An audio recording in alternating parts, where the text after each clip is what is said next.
नमस्कार। हिंदी साधन चैनल में आप सभी का हार्दिक स्वागत है। आज हम सभी भक्ति काल के प्रेमाश्रयी काव्य धारा सूफी कवि के बारे में जानेंगे। इससे पहले हमने भक्ति काल के कई सारे वीडियो बना रखे हैं। आपने अगर उसे नहीं देखा है तो हमारे चैनल पर जाकर उससे देख सकते हैं। वीडियो पसंद आए तो लाइक, शेयर और हमारे चैनल को सब्सक्राइब करना ना भूलें। तो चले हम शुरू करते हैं। प्रेमाश्रयी काव्य धारा। जिस निर्गुण भक्त कवियों के द्वारा प्रेम की मुख्य विषय बनाकर ईश्वर की उपासना की गई एवं इसी के आधार पर काव्य की रचना की गई, उसे ही प्रेमाश्रयी काव्य धारा कहा जाता है। इस काव्य धारा को प्रेमाश्रयी नाम सर्वप्रथम आचार्य रामचंद्र शुक्ल द्वारा प्रदान किया गया था। इस काव्य धारा को प्रेम कथानक काव्य, प्रेमाख्यानक काव्य परंपरा एवं रोमांसिक काव्य परंपरा के नाम से भी जाना जाता है। डॉक्टर राम कुमार वर्मा ने इस काव्य धारा को सूफी काव्य धारा के नाम से पुकारा है। सूफी शब्द की व्युत्पत्ति एवं उसके विविध अर्थ के बारे में अब हम सभी जानेंगे। सूफी शब्द की व्युत्पत्ति तथा उसके वास्तविक अर्थ के संबंध अनेक मतांतर प्रचलित है। सामान्यतः मनसा वाचा कर्मणा शुद्ध, सात्विक एवं ईश्वर आराधना में मग्न एवं सांसारिक विषयासक्ति से दूर रहने वाले व्यक्ति को सूफी कहा जाता है। सूफी शब्द की व्युत्पत्ति के संबंध में निम्न मत प्रचलित है। सूफ शब्द से का शाब्दिक अर्थ क्या होता है? इसका अर्थ होता है ऊन, अर्थात ऐसे साधक जो सदा जीवन व्यतीत करते हुए सूफ यानी ऊन के वस्त्र पहनते हो, उन्हें सूफी कहा जाता है। सफ शब्द से सफ का शाब्दिक अर्थ होता है पंक्ति, अर्थात जो लोग अपने पवित्र जीवन के कारण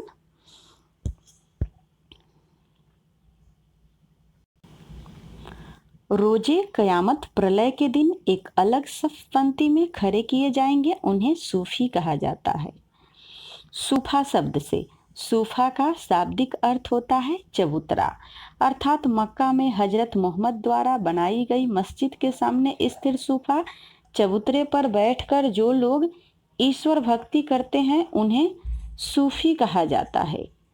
सूफी शब्द से सूफी का शाब्दिक अर्थ होता है पवित्र, अर्थात ऐसा व्यक्ति जो परमात्मा के प्रति निश्चल भाव रखता है, सभी प्राणियों से शुद्ध व्यवहार करता है तथा जिसके लिए स्वयं परमात्मा भी अपना स्नेह प्रदर्शित करता है, उसे सूफी कहते हैं।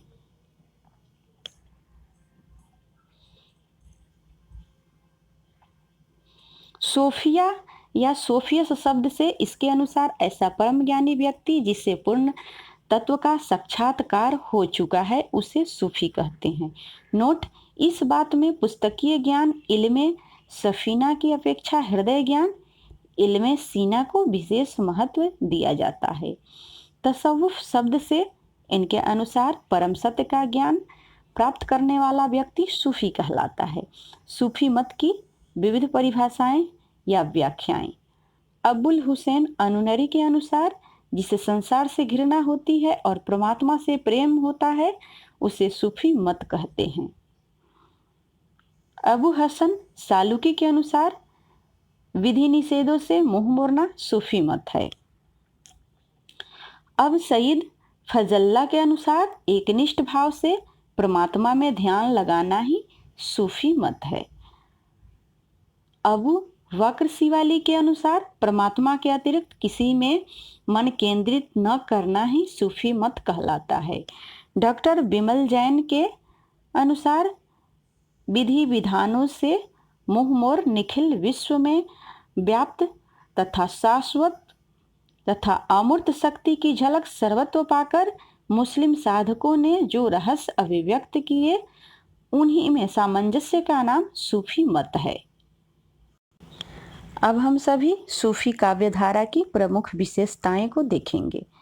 इस काव्य धारा में काव्यों का नामकरण प्रायः नायिकाओं के नाम पर किया गया है, जैसे पद्मावत, चंदायन, मृगामती, मधुमालती इत्यादि। इस काव्य धारा में प्रेम तत्व की प्रधानता है। यह साहसिक प्रेम कथाओं पर आधारित काव्य धारा है। इस काव्य धारा में भारतीय लोक संस्कृति और लोक जीवन का स्वाभाविक चित्रण किया गया है। इस काव्य धारा में खंडन मंडन की प्रवृत्ति का अभाव पाया जाता है। इस काव्य धारा में अधिकतर कवि मुसलमान है तथा काव्यों का कथानक हिंदू नायक नायिकाओं के चरित्र पर आधारित है। इस काव्य धारा में प्रकृति के अनेक रूपों का मनोहारी चित्रण किया गया है। इसमें प्रबंधात्मक काव्य कथा और काव्यों का लेखन अधिक किया गया है। काव्यों में अवधी भाषा और मसनवी शैली का अधिक प्रयोग किया गया है। मसनवी शैली, जिस रचना के आरंभ में ईश वंदना, पैगंबर की स्तुति एवं साहे वक्त की प्रशंसा की जाती है, वह मसनवी शैली कहलाती है। इसमें 5 और 7 चौपाई के बाद एक दोहा या सोरठा का प्रयोग किया जाता है। इसमें गुरु वंदना करके आत्म परिचय भी प्रस्तुत किया जाता है। इस काव्य धारा में नारी के अपूर्व शौर्य का वर्णन किया गया है। इसमें वियोग श्रृंगार रस की प्रधानता है। संत काव्य धारा की तरह इस काव्य धारा में भी गुरु को अधिक महत्व प्रदान किया जाता है। यह संत काव्य एवं सूफी काव्य दोनों की सामान्य विशेषता है। सूफी काव्य धारा का सर्वप्रथम कवि आचार्य रामचंद्र शुक्ल के अनुसार कुतुबन है। आचार्य हजारी प्रसाद द्विवेदी के अनुसार ईश्वर दास, डॉक्टर नगेंद्र के अनुसार असाइत, डॉक्टर गणपति चंद्र गुप्त के अनुसार असाइत, डॉक्टर राम कुमार वर्मा के अनुसार मुल्ला दाऊद। सर्वमान्यता अनुसार चंदायन के रचनाकार मुल्ला दाऊद को ही प्रथम सूफी कवि के रूप में स्वीकार किया जाता है। सूफी मत के संप्रदाय। सूफी मत में निम्नलिखित 4 संप्रदाय प्रचलित हैं, जिनके प्रवर्तक एवं प्रवर्तन काल निम्नानुसार है। अब हम जानेंगे संप्रदाय का नाम, प्रवर्तक, प्रवर्तन काल।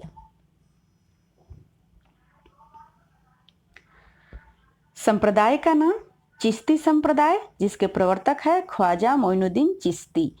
इनके समय सीमा है 12वीं शताब्दी।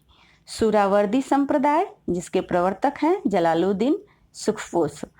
इनका समय सीमा है 13वीं शताब्दी। अन्य संप्रदाय कादरी संप्रदाय। अगला संप्रदाय है कादरी संप्रदाय, जिसके प्रवर्तक है अब्दुल कादिर जिलानी। इनका समय सीमा है 15वीं शताब्दी। अगला संप्रदाय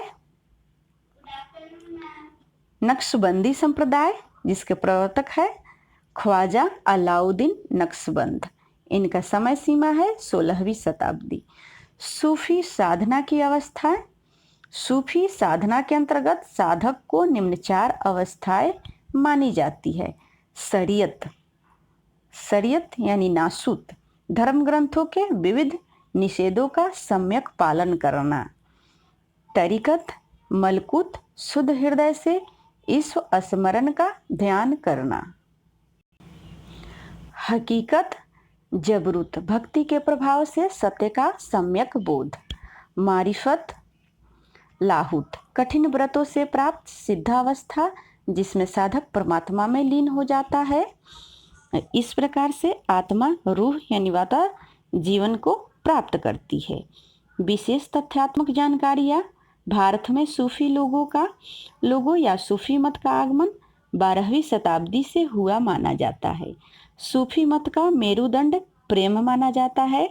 सूफी मत में रबिया नामक एक कवयित्री भी हुई है। समासुक्ति सूफी कवियों का सबसे प्रिय अलंकार माना जाता है।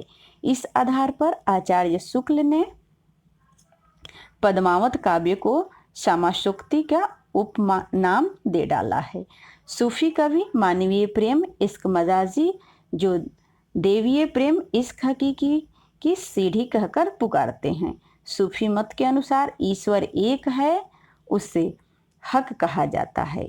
संसार को हक तक पहुंचने के लिए 4 अवस्थाएं प्राप्त करनी पड़ती है, यानी 4 अवस्थाएं को पार करनी पड़ती है। वो कौन कौन सी अवस्थाएं हैं? सारियत, तारिकत, हकीकत, मारिफत। मारिफत अवस्था में आत्मा रूह वका जीवन प्राप्त करती है। वका की स्थिति में वास्तविक प्रेम इश्क की कल्पना की जा सकती है। वका में ही आत्मा अनलहक के अधिकारिणी बनती है। अद्वैतवादियों की तरफ सूफी साधन की इंसान और हक ईश्वर में अंतर नहीं मानते हैं। सूफी मत में ईश भावना स्त्री के रूप में स्वीकार की गई है, जबकि भारतीय परंपरा में ईश भावना को पुरुष के रूप में स्वीकार किया गया है। हकीकत अवस्था में वह अनलहक अहम ब्रह्मासी का अनुभव करने लग जाता है। तो आज के लिए बस इतना ही। अगले वीडियो में हम सूफी काव्य धारा के प्रमुख कवियों के बारे में जानेंगे।